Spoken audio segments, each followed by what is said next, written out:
বাংলার জমিনে কোন কোরআন বিরোধী হাদিস বিরোধী মাওলানা সাদ সাহেব আসতে পারবে না। এখন আমাদের বুঝতে হবে যে মাওলানা সাদ সাহেব কি এমন কথা বলেছেন, কি এমন পাপ করেছেন যার কারণে কওমিরা, দেওবন্দিরা, হকপন্থী উলামায়ে কেরাম তাদেরকে মসজিদের মধ্যেও ঢুকতে দেয় না। কি এমন কাজ করেছেন এটা আমাদের জানার দরকার আছে না? নাই? আপনারা একটু কান খাড়া করে দিয়ে নিজের আকল দিয়ে ভালো করে বোঝার চেষ্টা করবেন। মাওলানা সাদ সাহেব অনেক তার ভ্রান্ত আকীদা, তার আকীদার মধ্যে থেকে একটা আকীদা হচ্ছে যে আল্লাহ তাআলা হেদায়েতের মালিক না, হেদায়েতের মালিক হচ্ছে নবীগণ। হেদায়েতের মালিক কে? আল্লাহ। দেখেন কোরআন খুলেন, কোরআনে কারীমের মধ্যে আল্লাহ তাআলা বলেন ইন্নাকা লা তাহদি মান আহবাবতা ওয়ালাকিন্নাল্লাহা ইয়াহদি মান ইয়াশা ওয়া হুয়া আ'লামু বিল মুহতাদিন।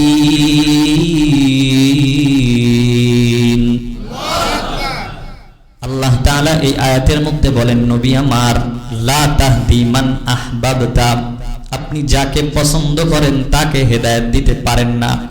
ওয়ালাকিন্নাল্লাহা ইয়াহদি মান ইয়াশা, বরং আল্লাহ তাআলা যাকে চান তাকেই হেদায়েত দিতে পারেন। তাহলে হেদায়েতের মালিক একজন, তিনি কে?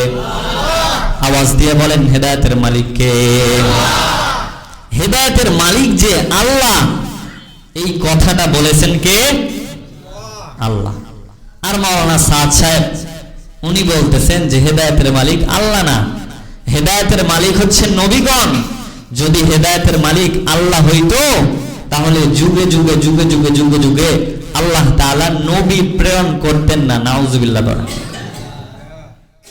আচ্ছা, আমরা মেনে নিলাম, কিছুক্ষণের জন্য আমরা মেনে নিলাম যে হেদায়েতের মালিক নবী।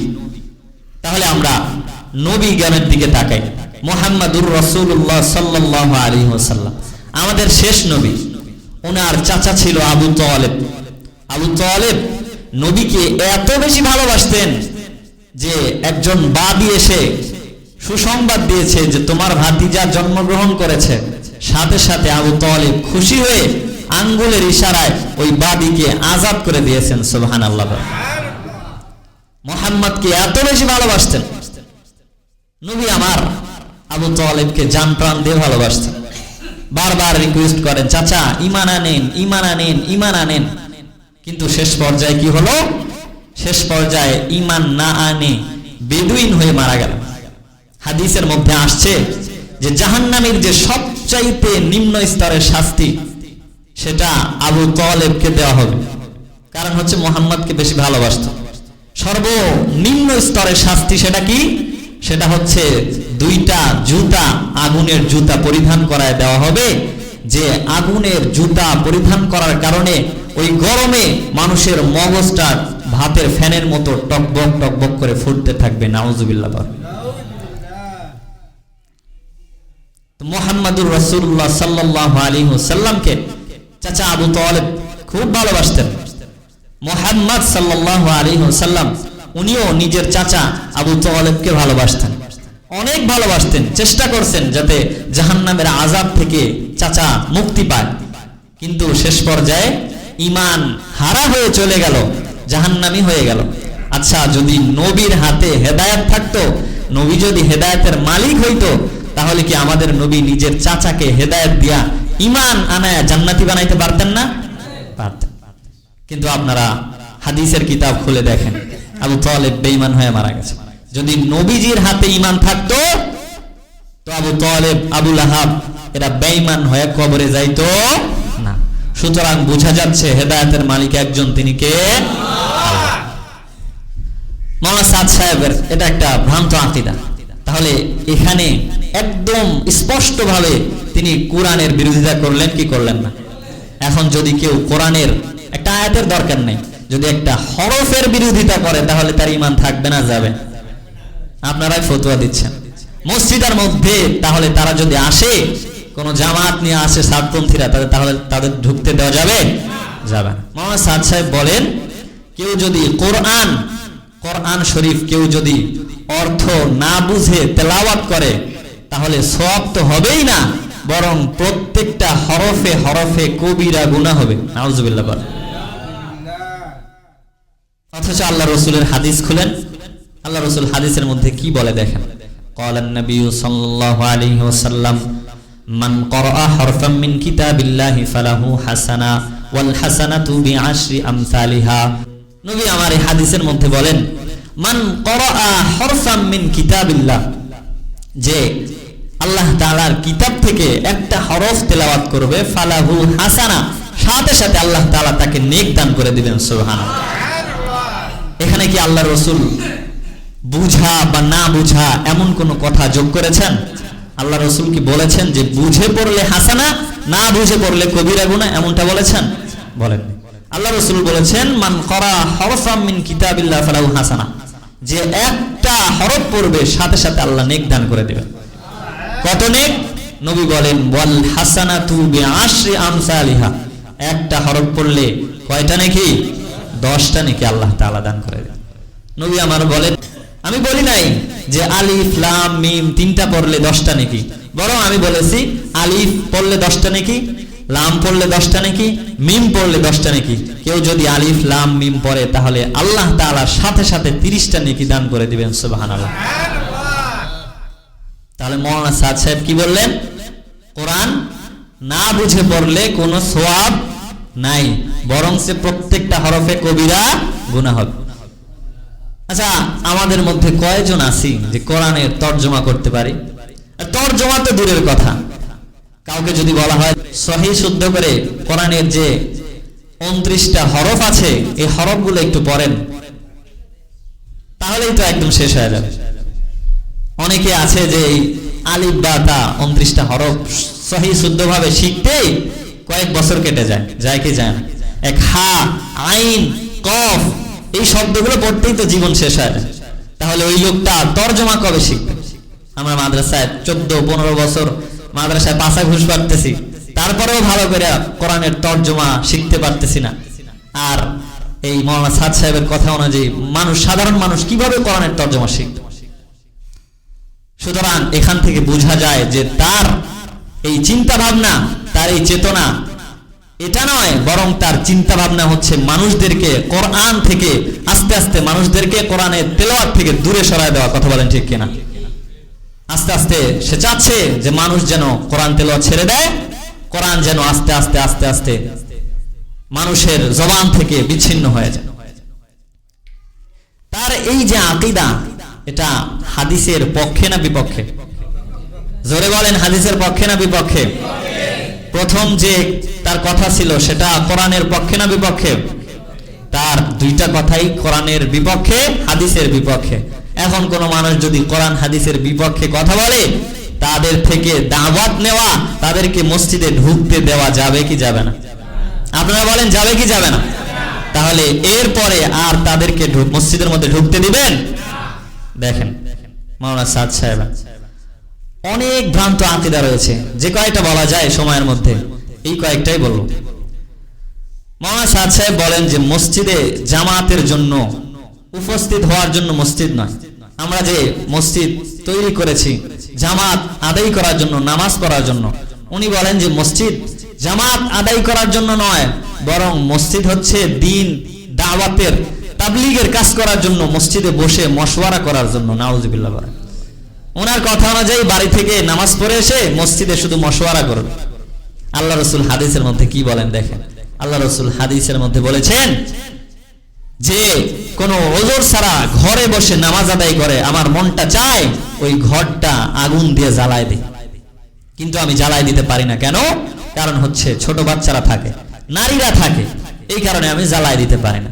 তাহলে তার এই কথা এটা হাদিসের বিরোধী না হাদিসের পক্ষে? হাদিসের বিপক্ষে, সম্পূর্ণরূপে হাদিসের বিপক্ষে। দেখেন তার আরো একটা ভ্রান্ত আকীদা।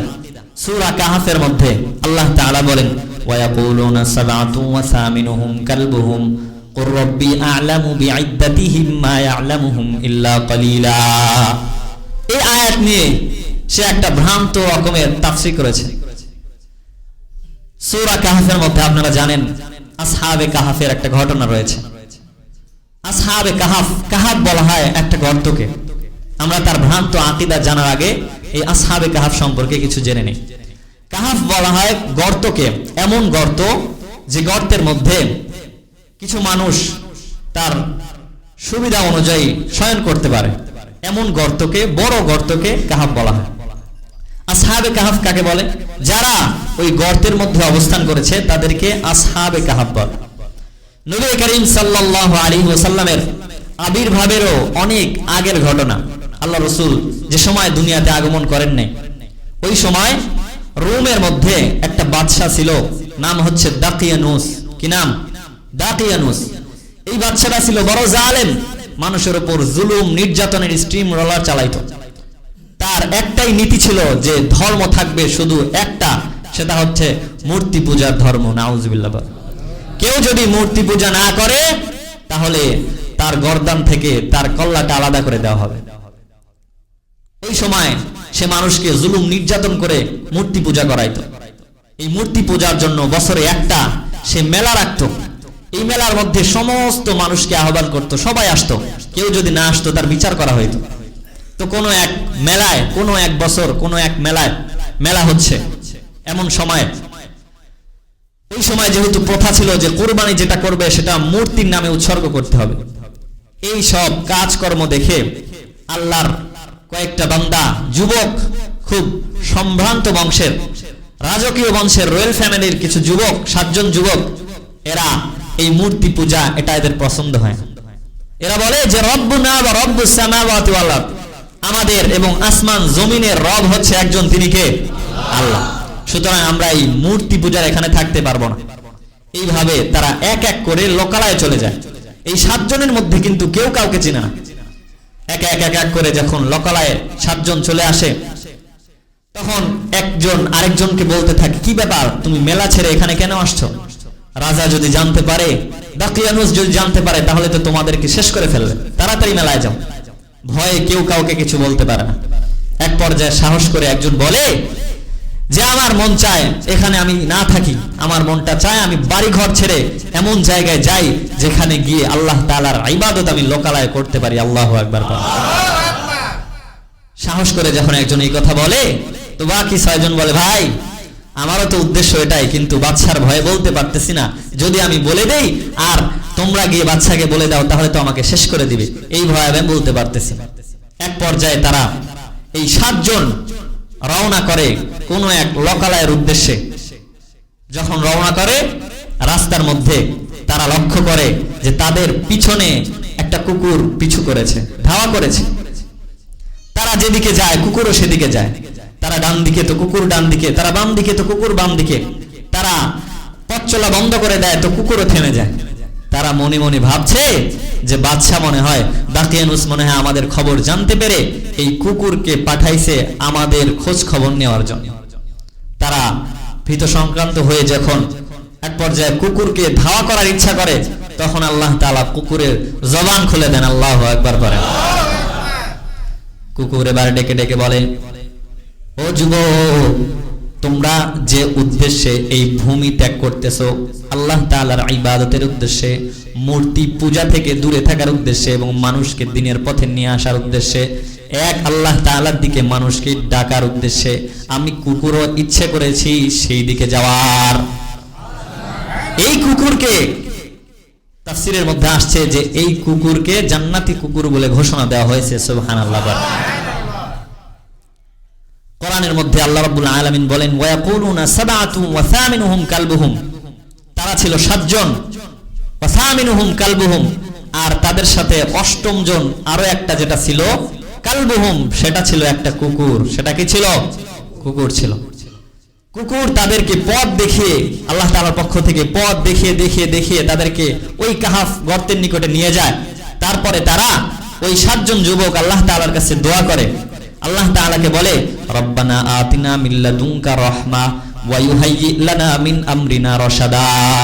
আল্লাহকে ডেকে ডেকে বলেন, আল্লাহ আতিনা মিন লাদুনকা রাহমা, আমাদের উপর রহমত নাজিল করেন, ওয়া ইউহাইয়ি লানা মিন লাদুন্না রুশদা, এবং আমাদেরকে সঠিক পথের দেখা দেন। সুবহানাল্লাহ বলেন। এই দোয়া যখন করছেন, সাথে সাথে আল্লাহ তাআলা দোয়া কবুল করেছেন। দোয়াটা আল্লাহর খুবই পছন্দ হয়েছে। সুবহানাল্লাহ। আল্লাহ তাআলা এর পরিবর্তে কি করছেন? ওই গর্তের ঠিকানা কুকুরের মাধ্যমে জানিয়ে দিয়ে ওই 7 জন গর্তের মধ্যে ঢুকছে, আর কুকুর ওই গর্তের মুখে পাহারাদার হিসেবে ওখানে রয়ে গেছে। সুবহানাল্লাহ বলেন। সেখানে তারা যখন দোয়া করছে যে আল্লাহ রহমত নাজিল করেন এবং আমাদের মাধ্যমে আপনি দিন প্রতিষ্ঠা করেন, যেন আমরা এই অন্ধকার যুগ পাড়ি দিয়ে মানুষকে আলোর দিকে নিয়ে আসতে পারি, এমন একটা কাজ করে দেন। এই দোয়া যখন করছেন তো আল্লাহ তাআলা কোরআনের মধ্যে আসছে ফাদারাবনা আলা আদানিহিম ফিল কাহফি সিনিনা আদাদা। আল্লাহ তাআলা ফিল কাহফি সিনিনা আদাদা, তাদের কানের মধ্যে ঘুমের ভাব দিয়ে দিয়েছেন। আদানিহিম, কানের মধ্যে ঘুমের ভাব দিয়ে দিয়েছেন। আদাদা সিনিন, তারা ঘুমাইতে ঘুমাইতে 309 বছর অতিবাহিত করেছেন। আল্লাহু আকবার। আশ্চর্য লাগে না? 309 বছর কেমনে ঘুমাইলো? এটা আল্লাহ তাআলার কুদরত। কার কুদরত? আল্লাহর কুদরত। ঘটনা অনেক লম্বা। এরপরে কোরআনের মধ্যে আসছে সুম্মা বাআতনাহুম লিনালামা আইয়ুল হিজবাইন আহসা লিমা লাবিসু আদাদা। আল্লাহ তাআলা এরপরে আবার 309 বছর পরে জাগ্রত করছেন। এরপরে অন্য ঘটনা, অনেক বড় ঘটনা। আমার যেটা বলার উদ্দেশ্য সেটা হচ্ছে কোরআনের মধ্যে আসছে যে তারা ছিল 7 জন, ওয়া সামিনুহুম কালবুহুম, এবং 8ম জন ছিল একটা কুকুর। 8ম জন কি ছিল? কুকুর ছিল। মাওলানা সাদ সাহেব বলেন যে এখানে আসলে কুকুর ছিল না, কারণ কুকুর তো তাদের পাহারা দিছে। এখানে কুকুর হওয়া মুনাসিব নয়, বরং সমুচিত হচ্ছে, মুনাসিব হচ্ছে ওখানে একটা বাঘ হওয়া, জিব হওয়া। নাউজুবিল্লাহ। আল্লাহ তাআলা কোরআনের মধ্যে বললেন যে ওয়া সামিনুহুম কালবুহুম, 8ম নাম্বার হচ্ছে কুকুর। মাওলানা সাদ সাহেব বলেন এখানে ভুল হয়েছে, এখানে হবে ওয়া সামিনুহুম যিবুন, এখানে 8ম নাম্বার হবে বাঘ। নাউজুবিল্লাহ। তাহলে এখন আপনারাই ফয়সালা দেন, মাওলানা সাদ সাহেব কোরআন হাদিসের পক্ষে না বিপক্ষে? মাওলানা সাদ সাহেব হক না বাতিল? মাওলানা সাদ সাহেব আল্লাহ তাআলার পক্ষে না বিপক্ষে? রাসূলের পক্ষে না বিপক্ষে? সুতরাং আমরাও যতদিন সে তার আকীদা পরিবর্তন না করবে, আমরাও মাওলানা সাদ সাহেবের বিপক্ষে কথা বলেন, ঠিক কিনা? আল্লাহ তাআলা আমাদেরকে হক চিনে বাতিলের বিরোধিতা করে নিজের জীবন দেওয়ার তৌফিক দান করুন, সকলেই পড়ে আমিন। মাওলানা সাদ সাহেবের আরো অনেক ভ্রান্ত আকীদা রয়েছে। তার মধ্যে থেকে আরো একটা আকীদা হচ্ছে আমাদের হুজুররা মাদ্রাসায় পড়িয়ে, ইমাম সাহেবরা মসজিদে নামাজ পড়িয়ে, মুয়াজ্জিন সাহেবরা আজান দিয়ে যে বেতনটা নেয়, এই বেতনটা নাকি বেশ্যার ইনকামের চাইতেও বেশি নিম্ন, বেশি অনুৎকৃষ্ট। নাউজুবিল্লাহ। অথচ আল্লাহ রাসূল সাল্লাল্লাহু আলাইহি ওয়াসাল্লাম দিনের স্বার্থে সাহাবা একরামদেরকে উজরত দিয়েছেন। তো এই কথা তো সরাসরি উলামা একরামদের উপর লাগলো না, গিয়ে পড়লো আল্লাহর রাসূল সাহাবীদের উপর। আচ্ছা, এই মাসআলায় মাওলানা সাদ সাহেব কি এই ইমামদের পক্ষে না বেশ্যাদের পক্ষে? বলেন, মুয়াজ্জিনের পক্ষে না বেশ্যাদের পক্ষে? আলেম যারা আছে তাদের পক্ষে না বেশ্যাদের পক্ষে? তো যে যেমন সে তো সেই দিকেই যাবে, কথা বলেন, ঠিক কিনা? মাওলানা সাদ সাহেবের আরো একটা ভ্রান্ত ফতোয়া হচ্ছে যদি কেউ ক্যামেরা ফোন, টাচ ফোন পকেটের মধ্যে রেখে নামাজ আদায় করে, তাহলে তার নামাজ আল্লাহ তাআলা কবুল করবেন না। নাউজুবিল্লাহ।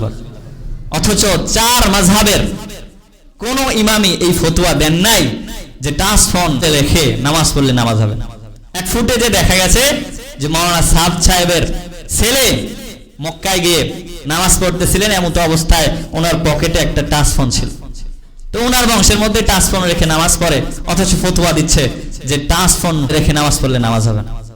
মাওলানা সাদ সাহেবের ভ্রান্ত আকীদার মধ্যে থেকে আরো একটা ভ্রান্ত আকীদা হচ্ছে দিল্লির মধ্যে যে নিজামউদ্দিন মার্কাজ আছে, এই মার্কাজটা নাকি মক্কা এবং মদিনার পরে সর্ব উত্তম জায়গা।